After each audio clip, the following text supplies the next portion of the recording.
Assalamualaikum warahmatullahi wabarakatuh. Nama saya Mawadatan Warahmah. Saya dari kelompok 8 akan mempresentasikan makalah tentang Qasas Al-Quran. Baik, pada pertemuan kali ini saya akan membahas tentang pengertian Qasas Al-Quran. Qasas Al-Quran, pengertian Qasas Al-Quran terbagi menjadi dua. Yang pertama pengertian secara etimologi dan yang kedua pengertian secara terminologi. Yang pertama, pengertian secara etimologi atau bahasa merupakan kata yang tersusun dari dua kalimat yang berasal dari bahasa Arab, yakni dari kata qasas dan Al-Quran. Kata qasas merupakan jamak dari kisah yang berarti kisah, cerita, atau hikayat.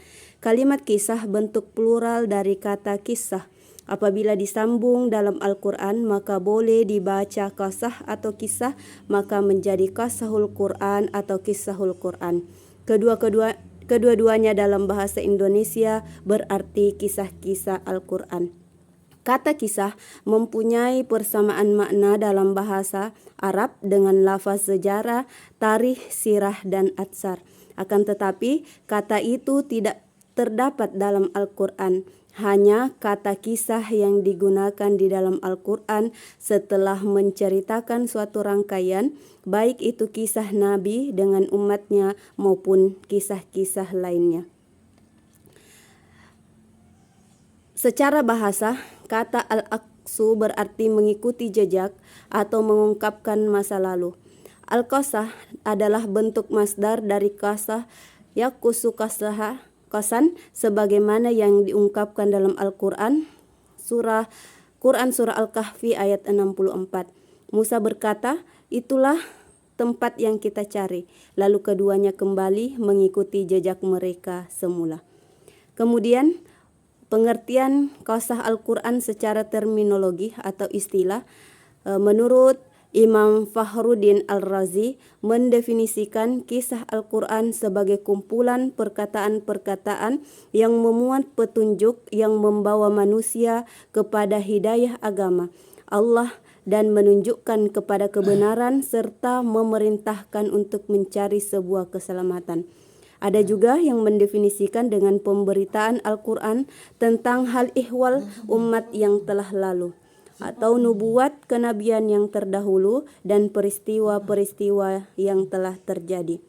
Sementara yang lain, seperti Quraisy Shihab dalam buku Kaidah Tafsirnya mengatakan bahwa kisah Al-Quran adalah menelusuri peristiwa atau kejadian dengan jalan menyampaikan atau menceritakannya tahap demi tahap sesuai dengan kronologi kejadiannya. Musa Syahin Lasin mendefinisikan dengan cerita-cerita Al-Quran tentang keadaan umat-umat dan para nabi-nabi terdahulu, serta kejadian nyata lainnya. Dari beberapa definisi di atas, bahwasannya kisah Al-Quran itu informasi dari Al-Quran, yakni dari Allah yang terdapat dalam Al-Quran untuk seluruh manusia yang mau menjadikan Al-Quran petunjuk hidup. Informasi itu tentang kisah-kisah umat terdahulu, tentang kenabian, orang-orang yang tidak dapat dipastikan apakah mereka dari golongan nabi atau orang-orang pilihan. Juga menceritakan tentang peristiwa-peristiwa yang lama terjadi, termasuk peristiwa-peristiwa yang pernah terjadi di masa Nabi Muhammad SAW. Jadi, kisah Al-Quran itu berisi pelajaran bagi manusia untuk membawa kepada petunjuk agama yang akhirnya manusia sampai kepada jalan keselamatan dunia dan akhirat. Cukup sekian pengertian qasas Al-Quran. Wassalamualaikum warahmatullahi wabarakatuh. Assalamualaikum warahmatullahi wabarakatuh. Pada kesempatan kali ini, saya Rudi Arianto dari kelompok 8 akan mempresentasikan kenapa Al-Quran atau kenapa kisah-kisah dalam Al-Quran itu turun secara berulang-ulang. Seperti kita tahu, Al-Quran terdiri dari 6.660 ayat dan 114 surat. Nah, dari 6.666 ayat ini, ada 80 ayat yang menerangkan tentang ayatul ahkam atau ayat-ayat fikih dan ada 800 ayat yang menerangkan tentang ayat kauniyah atau ayat sains. Selebihnya adalah kisah atau perjalanan hidup pada umat-umat terdahulu. Nah, mengenai kenapa kisah tersebut diulang-ulang, dalam Syekh Man'ul Khatton dalam kitabnya Mabahisul Quran menyebutkan ada 4 alasan kenapa kisah tersebut disebutkan secara berulang-ulang. Yang pertama, fi bayanu balaghatil Quran fi a'la maratibiha, yaitu menjelaskan bahwa Al-Quran itu berada di puncak balagoh, puncak sastra tertinggi. Kenapa kok demikian? Buktinya satu kisah yang sama itu bisa diredaksikan dengan redaksi yang berbeda-beda. Seperti kisahnya iblis dikeluarkan dari surga oleh Allah Subhanahu wa taala karena membangkang perintahnya untuk sujud kepada Nabi Adam. Kisah ini ada banyak sekali dalam Al-Quran. Di juz 1 Allah berfirman, wa id qulna lil malaikati isjudu li adama fasajadu illa iblis aba wastakbar, menggunakan redaksi seperti ini. Di juz 8 menggunakan redaksi qala ma mana'aka alla tasjuda id amartuk qala ana khairum min khalaqtani min nari wa khalaqtahu min tin. Di juz 9 juga redaksinya berbeda, qala lam akum minas sajidin. Di juz 14 juga ada tapi redaksinya berbeda. Juz 15 juga ada, surat Al-Isra ada, di surat Al-Kahfinya juga ada, di juz 17-nya juga monggo dicek. Itu intinya satu, yaitu dikeluarkannya iblis dari surga, tapi peredaksiannya berbeda-beda. Nah, ini menunjukkan bahwa Al-Quran itu adalah puncak sastra balagoh tertinggi. Yang kedua, kuwatul ijaz. Nah, ini pengulangan kisah itu juga merupakan kuwatul ijaz, kuatnya bukti untuk melemahkan orang kafir. Orang kafir mengatakan bahwa Al-Quran ini adalah karangannya Nabi Muhammad, ini bukan dari Allah, ini karangan beliau semata. Kalau memang ini karangan beliau, coba orang kafir datangkan satu ayat saja yang bisa menyamai Al-Quran, dan sampai sekarang pun tidak ada satupun orang yang mampu mengarang atau membuat ayat seperti Al-Quran. Satu orang pun tidak ada yang mampu. Pernah dulu ada salah satu seorang yang hidup pada masa Rasulullah, orang munafik, Musailamah Al-Kadzab. Dia itu pernah mengarang tentang ingin menandingi Al-Quran, tapi menggunakan dicontohkan al-filu malfil udunahu kabir. Jelas ini sangat tidak berkualitas, sangat tidak sama dengan Al-Quran. Itu yang kedua, yaitu kuwatul ijaz, kuatnya Al-Quran untuk melemahkan yang lain. Buktinya orang kafir disuruh mendatangkan Al-Quran, fa'tu bi asyri suwarin, fa'tu bi suratim mimithli. Jangankan asyri suwarin, bi suratim mimithli, orang kafir tidak mampu. Yang ketiga, al-ihtimamu bi sya'nil qisati litamkini ibriha fin nafsi. Yang ketiga, untuk agar kisah tersebut dijadikan pelajaran. Kisah yang berulang itu dijadikan pelajaran. Misalnya kisahnya kaum Nabi Lut yang kaum LGBT, itu ketika kita membaca Al-Quran nyampe di juz 8 ada kisahnya surah Al-A'raf, ada kisahnya Nabi Lut. Nanti nyampe di juz 9 ada kisahnya Nabi Lut. Ini dijadikan renungan oleh kita ketika membaca Al-Quran, diingat-ingat lagi. Di juz 20 juga nanti juga ada kisahnya Nabi Lut. Yang keempat, yang terakhir, yaitu satu kisah yang sama turun berkali-kali itu dengan maksud atau tujuan yang berbeda.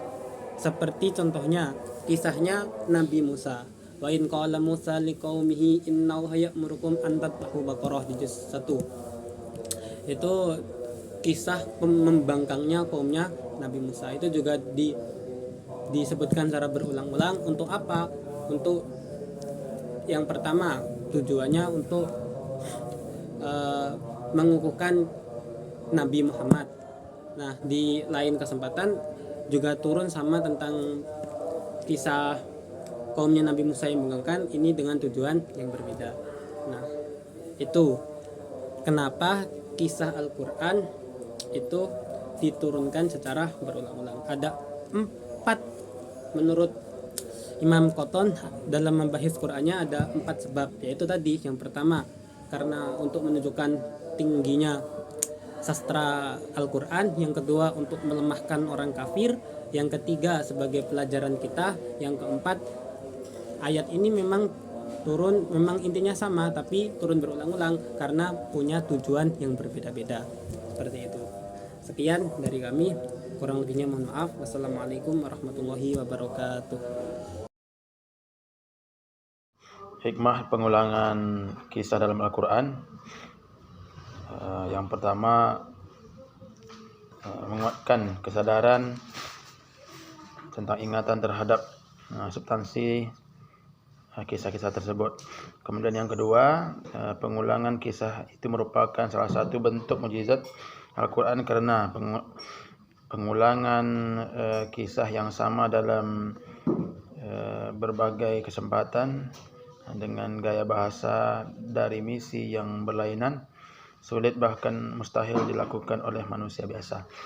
Kemudian yang ketiga, sahabat Nabi yang baru masuk Islam bisa mendengar langsung penjelasan Rasul ketika ayat atau kisah diturunkan kesekian kalinya. Kemudian yang keempat adalah minimnya orang yang menghafal seluruh Al-Quran. Dengan adanya pengulangan kisah berkali-kali, orang hanya hafal satu surah bisa memahami lebih mudah surat lain yang memuat kisah yang sama. Kemudian yang kelima, terkadang kisah tidak dikisahkan sekaligus sempurna dengan alur maju, tetapi diceritakan potongan kisah di beberapa tempat yang berbeda sesuai konteks agar tidak melelahkan sekaligus memperjelas misi. Yang keenam, kisah diceritakan Al-Quran secara terpisah dapat dijadikan pelajaran oleh umat Islam secara umum sesuai dengan ragam problema yang dihadapi, sekaligus sesuai dengan tingkat strata pemahaman, strata sosial atau strata ilmiah yang berbeda. Al-Quran mencakup banyak kisah yang diulang-ulang. Satu kisah banyak disebut dalam Al-Quran dapat dipaparkan dengan bentuk yang berbeda. Ada yang diungkapkan dengan bentuk takhir, hijaz. Al-Quran adalah sebagai berikut. Yang pertama, menjelaskan segi kebalaghan Al-Quran pada tingkat yang lebih tinggi.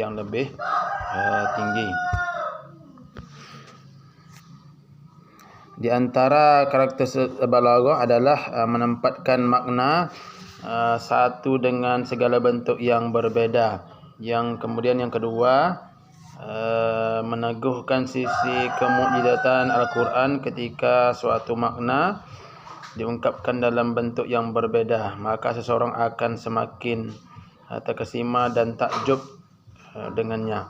Kemudian yang ketiga, mengundang perhatian yang besar terhadap kisah tersebut agar pesan-pesan lebih mantap dan melekat dalam jiwa. Kemudian yang keempat, penyajian seperti itu menunjukkan perbedaan tujuan yang karenanya kisah itu diungkapkan sebahagian dari makna diterangkan di suatu tempat, karena itulah yang diperlukan, sedangkan makna lain dikemukakan di tempat lain sesuai dengan keadaan.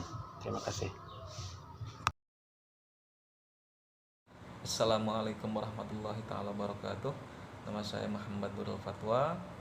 Bil iktifa wal intisar, langsung saja mengenai macam-macam qasas yang ada di dalam Al-Qur'an.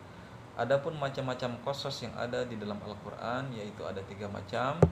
Pertama, kisah para nabi terdahulu, yang mana cerita ini mencakup dakwah mereka pada kaumnya, mukjizat mereka, sikap penentang para nabi, fase dakwah dan perkembangannya, balasan terhadap orang-orang kafir dan para pendusta. Seperti kisah Nabi Nuh, Nabi Ibrahim, Nabi Musa, Nabi Harun, Nabi Isa, Nabi Muhammad SAW, dan nabi-nabi yang lainnya. Tentu tidak semua nabi dan rasul yang pernah diutus oleh Allah Subhanahu wa taala diceritakan di dalam Al-Qur'an. Maka tentunya seandainya Allah menceritakan semua nabi dan rasul yang pernah diutus, tentu Al-Qur'an akan lebih tebal, akan lebih banyak dibanding dengan Al-Qur'an yang saat ini biasa kita baca. Maka Al-Qur'an hanya menceritakan sebanyak 25 orang saja, mulai dari Nabi Adam alaihissalam sampai kepada Nabi Muhammad sallallahu alaihi wasallam. Ada yang diceritakan panjang lebar, ada yang sedang, dan ada yang hanya selintas saja. Tentunya fragmen kehidupan para nabi dan rasul yang dikisahkan juga beragam, sesuai dengan pesan yang sedang disampaikan. Seperti kisah Nabi Adam, Nabi Nuh, Nabi Ibrahim, Nabi Yusuf, Nabi Musa, Nabi Harun, Nabi Daud, Nabi Sulaiman, serta Nabi Isa alaihissalam, termasuk yang panjang lebar dikisahkan. Bahkan kisah Nabi Yusuf termasuk yang cukup lengkap diceritakan, mulai dari beliau masa kecil sampai jadi penguasa di Mesir dan dapat berkumpul kembali dengan bapak dan saudara-saudaranya. Sementara kisah Nabi Hud, Nabi Soleh, Nabi Lut, Nabi Ismail, Nabi Ishak, Nabi Yakub, Zakaria dan Yahya alaihissalam diceritakan lebih sedikit dibanding dengan Nabi Yusuf, Nabi Musa, dan Nabi Harun. Bahkan Nabi Idris, Nabi Ilyas, dan Nabi Ilyasa alaihissalam dikisahkan selintas saja.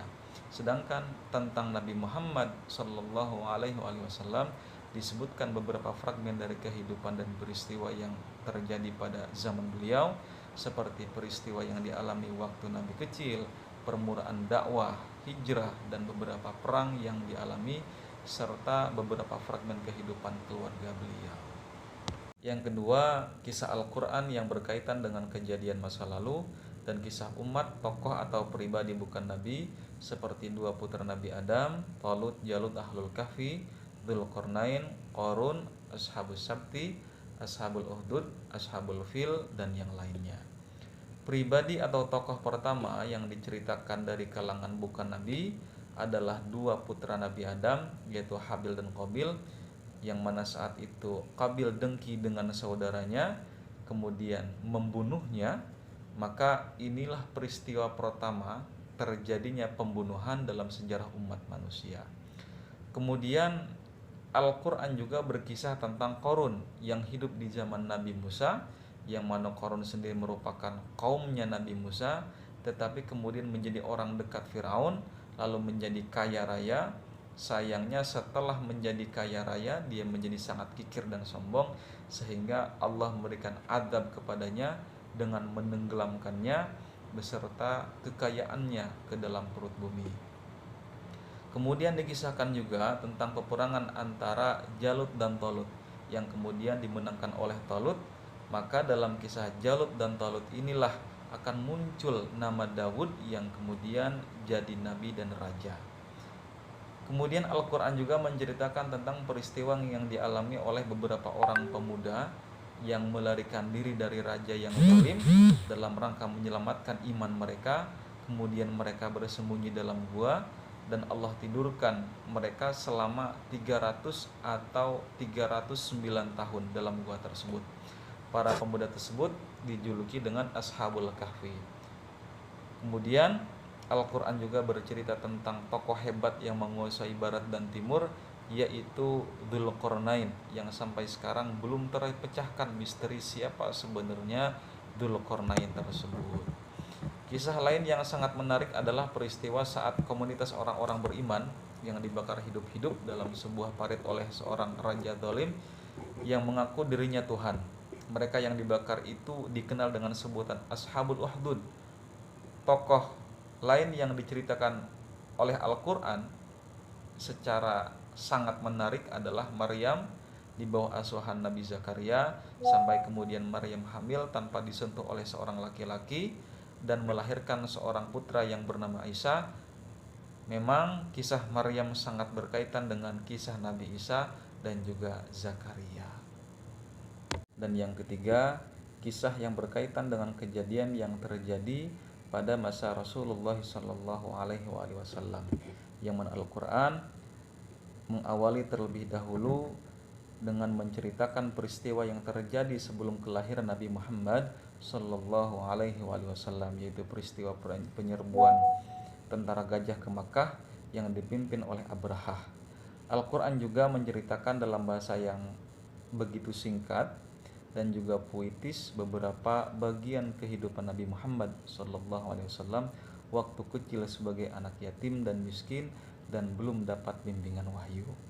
Kemudian beberapa peristiwa yang terjadi pada zaman Nabi setelah diangkat menjadi Rasul juga diceritakan oleh Al-Quran, seperti peristiwa Isra Mi'raj, Hijrah, Perang Badar, Perang Uhud, Perang Ahzab atau Khandaq, Perang Hunain, juga kisah-kisah seputar Fathu Mekah dan peristiwa yang lainnya. Maka itulah macam-macam qasas yang ada di dalam Al-Quran. Kurang lebihnya mohon maaf. Assalamualaikum warahmatullahi taala wabarakatuh.